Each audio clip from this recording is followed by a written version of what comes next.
दोस्तों, शालिनी भक्ति सागर में आपका बहुत बहुत स्वागत है। आज हम शिव पुराण का 5वां पार्ट सुनाने वाले हैं।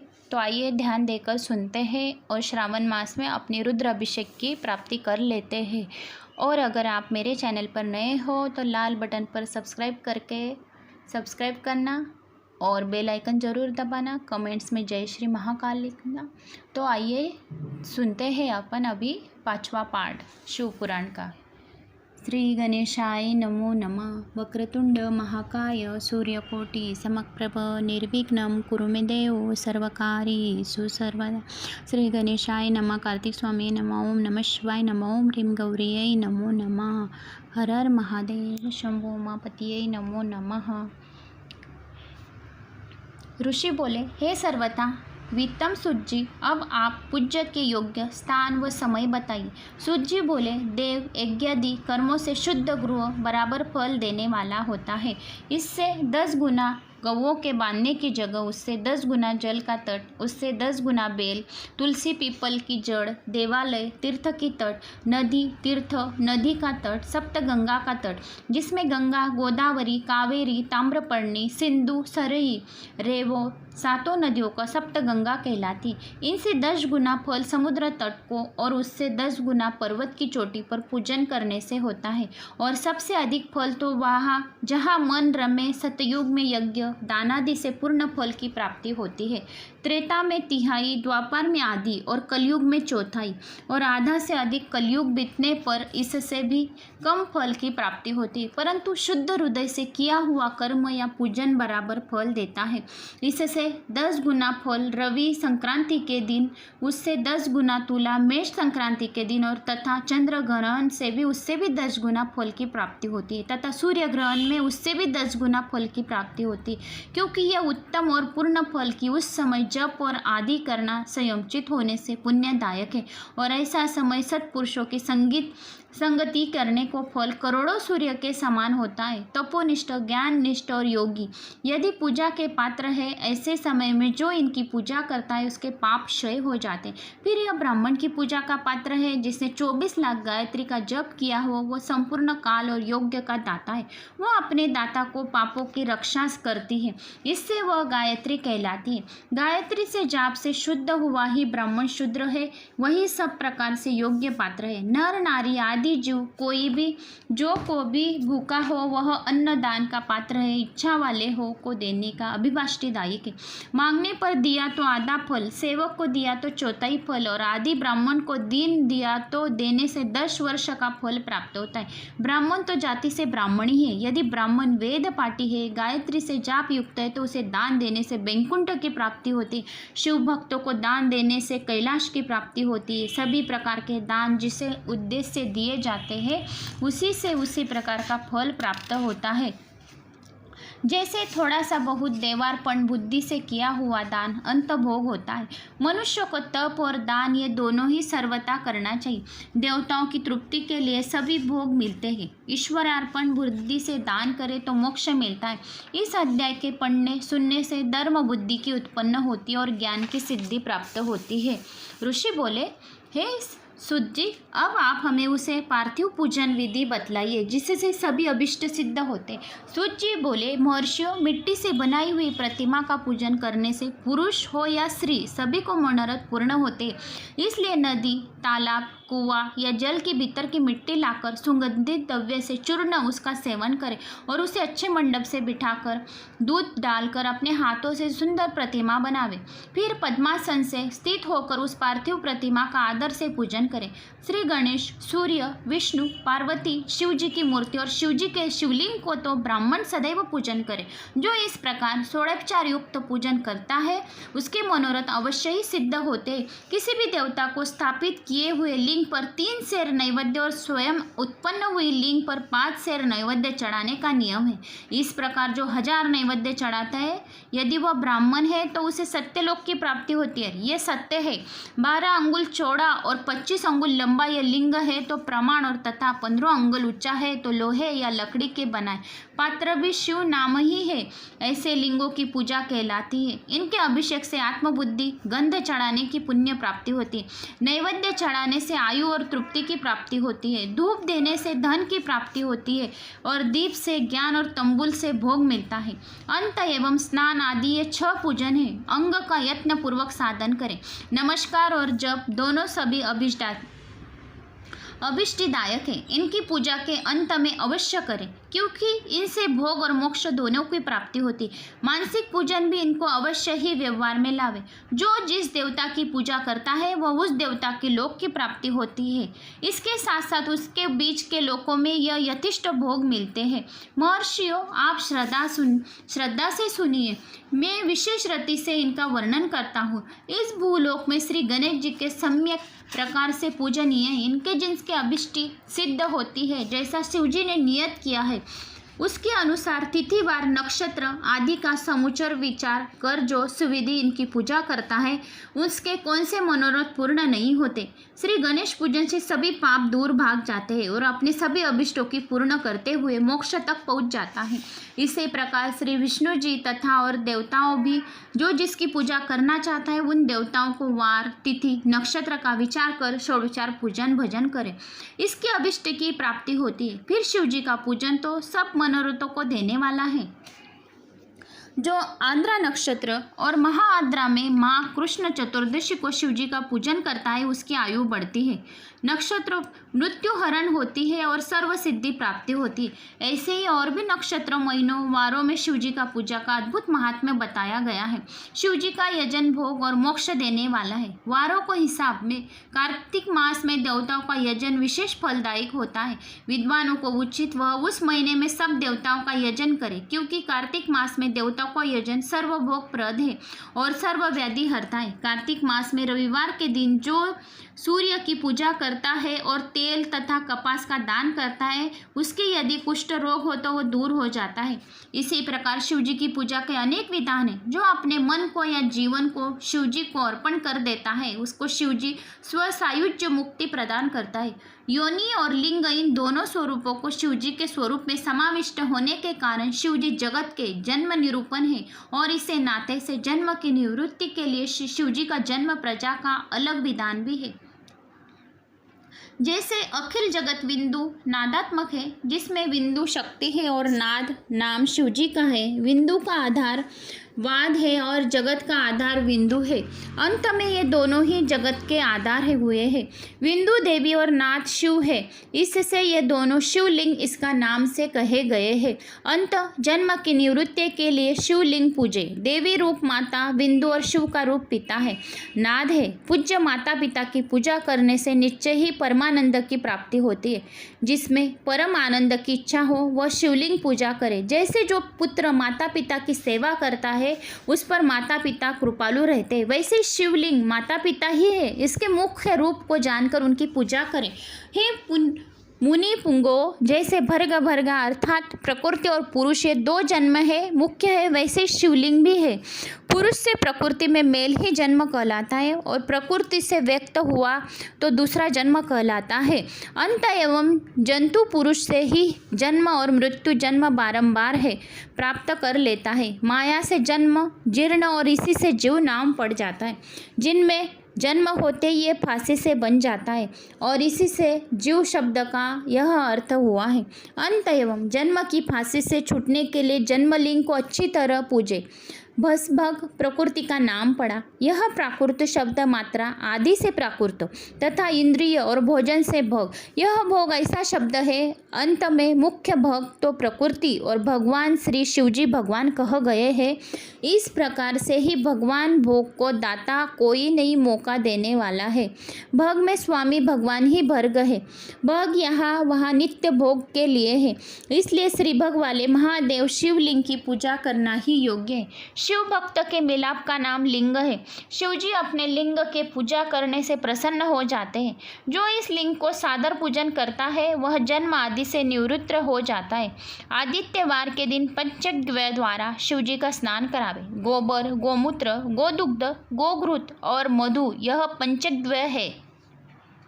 फिर दुग्धादि से अलग स्नान करावे। शहद, ईख का रस और गो दुग्ध से अन्न का नैवेद्य बनाकर प्रणव पूर्वक चढ़ावे। जो इस प्रकार आदित्यवार के दिन प्रणव पूर्वक महालिंग की पूजा करता है उसका पुनर्जन्म नहीं होता है। रुद्राक्ष धारण करने से, आधा मंत्र जपने से, पौन पूजन से पूर्ण भक्ति प्राप्त करता है। शिवलिंग और उसके भक्तों का पूजन से मनुष्य की मुक्ति प्राप्त होती है। इस अध्याय को पढ़ने और सुनने वाला भी शिवजी के दृढ़ भक्तित्व को प्राप्त होता है। ऋषियों ने कहा, हे महामुनि, प्रणव एवं षडलिंग का क्या अर्थ है और महात्म्य है तथा शिवजी की भक्ति पूजा का क्या विधान है, हमें बताइए। सूत जी बोले, हे ऋषियों, यह आप लोगों ने बड़ा उत्तम प्रश्न पूछा है। उसका उत्तर तो महादेव जी ही जानते हैं। आप अपन महादेव से ही पूछते हैं। फिर शिवजी बोले, अन्य फिर भी शिवजी की कृपा से कहता हूँ कि शिवजी आपकी और हमारी रक्षा करें। प्रकृति से उत्पन्न हुआ संसार को नौका स्वरूप है, इसलिए पंडित से इसे प्रणव कहते हैं। प्रपंच नहीं और तुमने अर्थात तुम में कुछ प्रपंच नहीं है। यही प्रणव का अर्थ है जो जपने वाले को मोक्ष देता है और इसलिए यह प्रणव कहा जाता है। यह प्रणव माया से रहित होने के कारण सर्वदा नवीन है और इससे पंडित इसे प्रणव कहते हैं। यह प्रणव सूक्ष्म स्थूल दो प्रकार का है। इसका एकांत में जपने से भोग की प्राप्ति होती है और जो इसे 36 करोड़ जप लेता है वह योगी कहलाता है। यह आकार, उकार, मकार, बिंदु, नाद सहित है तथा शब्द काल कला से युक्त है, अर्थात अ, उम इन 3 दीर्घ अक्षरों में मात्राएं सहित प्रणव होता है। जो योगी के हृदय में निवास करता है यही शिव शक्ति को कहलाता है। एकता और तृतीयों का स्वरूप तथा समस्त पापों को नाशक करता है।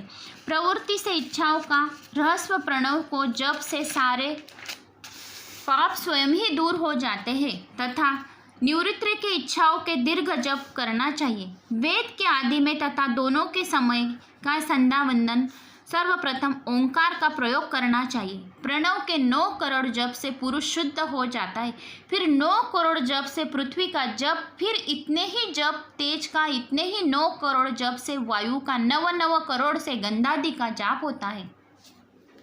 हे ब्राह्मणों, नित्य सहस्र मंत्र जप करने से ओंकार से प्रबुद्ध शुद्ध हो जाता है। फिर जितेंद्रिय होकर 1 से 500 करोड़ प्रणव का जप करता है। पंचावर्ण से बाहर शिवलोक की प्राप्ति होती है, जहाँ राज, मंडप, उत्तम नदी का स्थान और तप, रूप, वृषभ के दर्शन होते हैं। जहाँ नदी का स्थान है उसके आगे शिव भैरव का कोई नहीं जानता। वहाँ नंदिकेश्वर बाहर स्थित होकर पंचाक्षर मंत्र की उपासना करते हैं। महात्माओं का वाक्य है कि शिवलोक की जानकारी बिना शिव जी की कृपा की नहीं होती है।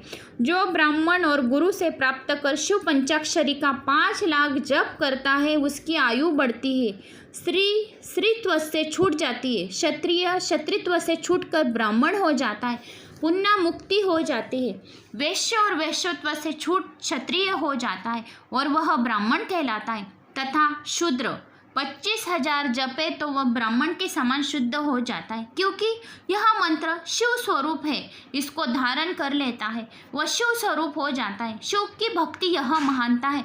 जो जितना ही कम क्रम पूर्वक शिव मंत्र जपता है उसकी देह में शिवजी की उतनी ही सन्निकटता प्राप्त हो जाती है, इसमें संदेह नहीं है। शिव भक्त श्रिया देवी लिंग रूप हो जाती है और वह जितना मंत्र जपती उनके शरीर में उतनी भगवती माता की समीपता प्राप्त हो जाती है। शिवजी की पूजा से विद्वान को आनंद की प्राप्ति होती। शिवलिंग की पूजा शिव भक्त की पूजा है और जो भक्त भक्ति पूर्वक षोडोपचार युक्त पूजन करता है शिव की, वो शिवरूप भोग को प्राप्त हो जाता है। यह अध्याय वेद समझता है। जो इस अध्याय को सुनता है या पढ़ता है उस पर शिवजी की अद्भुत कृपा होती है और उनको सारी सिद्धियां प्राप्त होती है और उसकी संतान की आयु बढ़ती है और उसके घर में साक्षात लक्ष्मी जी का वास होता है। इसमें ऋषि बोले, हे सर्वातिक वित्त सूत जी, बंध और मोक्ष क्या है? सूत जी कहने लगे, हे ऋषियों, मैं बंध और मोक्ष के उपाय कहता हूँ, वो ध्यान से सुनिए। प्रकृति के 8 बंधनों के कारण ही आत्मा की जीव संज्ञा हुई है, इनसे छूटकर मुक्ति को पाता है। प्रकृति के आगे बुद्धि, बुद्धि के आगे गुणात्मा अहंकार और पंचात्र मात्र की यह सब आटा प्रकृति है। हैं। इन्हीं आठों से यह देह और इससे जो कुछ क्रिया हो रही है इसका नाम है कर्म। फिर कर्म से देह इस प्रकार बारंबार होते हैं। स्थूल, सूक्ष्म और कारण, ये 3 प्रकार के शरीर होते हैं। स्थूल व्यापार करता है, सूक्ष्म इंद्रियों को भोग कराता है तथा कारण शरीर आत्मा का उपभोग के निमित्त है। कर्मों के द्वारा यह पुण्य भोगता है और इन्हीं से सुख दुख की प्राप्ति होती है। इस काल में जीव कर्म रूपी ढोर में बारंबार बंधकर कर्मों से तीनों शरीर सहित चक्रवर्ती सदैव भ्रमता रहता है। दूर तो तब वो चक्रकर्ता का पूजन करे। 8 प्रकृति 8 चक्र है, शिवजी इनसे परे है। वह चक्र करता है, वह आठों के वश के किए स्थित है। वे शिवजी के शिवज्ञ निष्प्रह है और परिपूर्ण है। जो मन, वचन, शरीर और धन से बैरलिंग भक्तों जनों में शिव भावना करके उनकी पूजा करते हैं, उन पर महेश जी हर शाम सदाशिव उनकी कृपा रहती है। निसंदेह अवश्य जो प्रकृति से पर शिव है, निसंदेह अवश्य ही प्रसन्न होते हैं। सूत जी बोले, हे ब्राह्मणों सुनिए, मैं लिंग हूँ जिससे सब कामनाएं पूर्ण होती है। वह स्थूल है और सूक्ष्म भी है, जिसके पंचाक्षर मंत्र भी कहते हैं। उनकी पूजा ही मोक्ष होती है। इसके अतिरिक्त पुरुषार्थ प्रकृति भी बनाए हुए बहुत से लिंग है, जिन्हें शिवजी ही जानते हैं और अन्य को ही नहीं जानता। किंतु पृथ्वी के विकास से मैं 5 लिंग कहता हूँ। पहली लिंग है स्वयंभू लिंग, दूसरी लिंग है बिंदु लिंग और तीसरी लिंग है प्रतिष्ठित लिंग और चौथी लिंग है चर लिंग और 5वीं लिंग है गुरु लिंग। जो लिंग किसी देवता या ऋषि के तप से पृथ्वी को फोड़कर वहां से स्वयं निकला हो उसे स्वयं लिंग कहता है और स्वयंभू लिंग कहलाता है। उसी लिंग की पूजा करने से स्वयं ज्ञान की वृद्धि होती। इस प्रकार सुवर्ण, चांदी और पृथ्वी आदि की वेदिका में लिंग का प्रणव मंत्र से पत्र लिखकर उसकी प्रतिष्ठा करें, आह्वान करें, विंदुनाद्य लिंग स्थापन करें, जगम रूप शिव दर्शन की योग्य है। तो ये जिसमें शिव जी का विश्वास वह उसमें ही फल देते हैं। विधि पूर्वक लिंग को संपुट पात्र में रखकर पृथक गृहों में स्थापना करें और नित्य भोजन निवेदन करें, परंतु यह गृहस्थ के लिए उचित है। निवृत्त हुए जनों के सूक्ष्म लिंग की ही विधान है। इनके लिए विभूति से अर्चन कर विभूति का एक अलग ही महत्व है। शिव का भक्त शिव स्वरूप हो जाता है। अंतर स्त्री हो या पुरुष, उसे सदैव भस्म धारण करना चाहिए। दिन हो या रात्रि, उस समय सजल भस्म को त्रिपुंड सहित धारण करे। जो शिव की पूजा करता है उसे निश्चित ही शिव पूजन का पूरा फल मिलता है। शिव मंत्र द्वारा भस्म धारण करके श्रेष्ठ आदमी आश्रमी हो जाता है और शिव परायण शिव आश्रमी होता है। शिव जी की बत्ती अपवित्रता सूतक नहीं लगता, क्योंकि यह भस्म लगाए रहता है। गुरु के हाथों से उससे सीख कर नित्य भस्म धारण करना चाहिए। वही सच्चा गुरु जो शिष्य राजस तामस गुरु का नाश कर शिव को बोध कराता है। इसी कारण ज्ञानी गुरु सर्वथा ही पूज्य है, शिष्य पुत्र के समान है। वही सच्चा शिष्य जो गुरु शासन के स्वीकार करता है उसे यह मंत्र पुत्र भी कहा जाता है। इसको उचित है कि गुरु रूप पिता की सर्वदा पूजा करे। उत्पन्न करने वाला पिता पुत्र के संसार में डुबो देता है, परंतु ज्ञानदाता गुरु रूप पिता संसार से पार कर देता है। इसी प्रकार दोनों के अंतर जानकर गुरु रूप पिता का पूजन करना योग्य है। तन मन धन और गुरु सर्वथा पूज्य है और गुरु पूजा भी होती है। गुरु भी विशेष ज्ञाता होना चाहिए और बड़े यत्न से ऐसे गुरु को ग्रहण करें। अज्ञान का नाश करना ही गुरु का कार्य है और विशेष ज्ञाता गुरु ही आसन को हटा कर सकता है। सब कर्मों के आदि में विघ्न नायक गणेश जी का पूजन करना चाहिए। फिर सब बाधाओं की शांति के लिए देवता का पूजन करें। दैविक भौतिक तीनों प्रकार की दोष पाप दैविक पूजन से शांत हो जाते हैं। आचार्य जैसा कहे वैसा विष्णु आदि की पूजा करें, जिसमें जप और हवन आदि सभी विधान संपन्न होता है। दानादि भी नियम पालन करना पड़ता है। प्रतिमा का भी दान किया जाता है। स्वर्ण प्रतिमा का दान दक्षिणा सहित है और संपूर्ण आयु की सिद्धि के लिए तिल का दान करें। व्याधि दूर करने के लिए घी का दान देवे। 1000 ब्राह्मणों को भोजन करावे। दरिद्री हो तो गो भोजन करावे अथवा और भी धनभाव हो तो यथाशक्ति भोजन करावे। भूत आदि के शांति के लिए भैरव जी की पूजा करें। सबके अंत में श्री शिव जी की महाअभिषेक करें तथा उन्हें नैवेद्य समर्पण करें। बहुत से ब्राह्मणों को भोजन करावे। यदि इस प्रकार का शांत यज्ञ प्रत्येक वर्ष फाल्गुन मास में करे तो बहुत से दोषों की शांति हो जाती है। परंतु सविधि धनाभाव के कारण कर्ण से असमर्थ हो तो स्नान करके कुछ दान देवे। 108 मंत्र द्वारा सूर्य को नमस्कार करें अथवा 10,000 लक्ष अथवा करोड़ नमस्कार करें। इस प्रकार के नमस्कार रूपी यज्ञ से संपूर्ण देवता प्रसन्न हो जाते हैं। फिर शिव भगवान से इस प्रकार प्रार्थना करें कि हे शिव जी, आप सगुण और प्रकाशमय हैं। आपके स्वरूप में मैंने अपनी बुद्धि अर्पण कर दी है और जो कुछ भी मेरा है वह सब मुझ में सहित आपका है। मैं अपने देह से नम्र हूँ। हे प्रभु, आप महान हैं। आपका दास होने से ही मेरा स्वरूप शून्य नहीं है, क्योंकि मैं आपका दास हूँ। इस प्रकार की प्रार्थना कर नमस्कार पूर्वक आत्मयज्ञ की कल्पना करें और आचार्य एवं गुरु जैसा बतलावे वैसा पाप नाशक विधान करें। शिव धर्मों से प्रदक्षिणा में सबसे श्रेष्ठ है। क्रिया से युक्त जप रूप प्रणव ओंकार ही प्रदक्षिणा है। जन्म और मरण माया चक्र है और इसी को शिव के बलिपीठ कहते हैं। बलिपीठ से प्रारंभ करके प्रदक्षिणा के क्रम से नमस्कार करें और आत्मसमर्पण करें, अर्थात जन्म और मरण दोनों शिव जी की माया है और अर्पण कर देवे। शिव की माया में अर्पण करने से फिर आत्मा का और जन्म का मरण प्राप्त नहीं होता है और युक्त हो जाता है। जब तक शरीर की क्रिया के अधीन है तब तक वृद्धि से यह जीव कहलाता है और स्थूल सूक्ष्म कारण तीनों शरीरों के वश में करने पर विद्वानों द्वारा यह मुक्त कहा जाता है। शिव जी के इस माया चक्र को प्रणेता शिव जी को सबसे ही प्रणम कारण है। शिव जी की माया अर्पित द्वंद्व शिव जी नवाकरण है। जब हम शिव द्वारा कल्पित द्वंद्व में शिव में ही अर्पण करते हैं तब उसमें निवारण करता शिव जी निश्चय उसका निवारण करते हैं। हे ब्राह्मणों, प्रदक्षिणा और नमस्कार शिव जी को अत्यंत प्रिय है। जो परमात्मा शिव को इस प्रकार षोडोपचार वाली पूजा प्रदक्षिणा और नमस्कार करते हैं उसे महान पुण्य फल की प्राप्ति होती है। पृथ्वी में ऐसा कोई पातक नहीं जो प्रदक्षिणा से नाश न होता हो, इसलिए प्रदक्षिणा से ही समस्त पापों का नाश करें। जैसे भी शुद्ध अन्न खाकर जीव हिंसादि से रहित हो, एकाग्र चित्त से शिव जी की भक्ति करे और मौन रहे, परंतु शिव भक्तों में अवश्य ही शिव महात्म्य को प्रकाशित करे। शिव मंत्र के रहस्य से शिव जी ही जानते हैं, अन्य कोई नहीं जानता। शिव भक्तों को चाहिए कि नित्य ही शिवलिंग का आश्रय करे, वास करे। यह ब्राह्मणों है। ब्राह्मणों में जो मनुष्य इस अध्याय को पढ़ता है या सुनता है या ब्राह्मण के अलावा कोई भी व्यक्ति सुनता है या पढ़ता है, उन पर शिव जी की असीम कृपा प्राप्त होती है।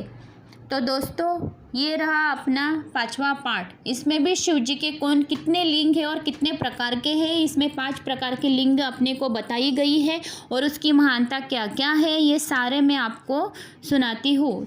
तो आगे चल के भी अपन सुनने के लिए योग्य रहे और श्रवण करें। ये शिव पुराण महान पुराण का पुण्य फल की प्राप्ति अवश्य कर ले। श्रावण मास में ज़रूर सुने और आगे भी इसकी कथा मैं आपको सुनाऊंगी। अभी अपन 5वां पाठ समाप्त करते हैं। तो दोस्तों, मेरी ये वीडियो आपको पसंद आए तो लाइक करना, सब्सक्राइब करना और शेयर करना न भूलें। श्रावण मास में अगर आप शिव जी के भक्त हो तो ज़रूर शेयर करेंगे। जय श्री महाकाल।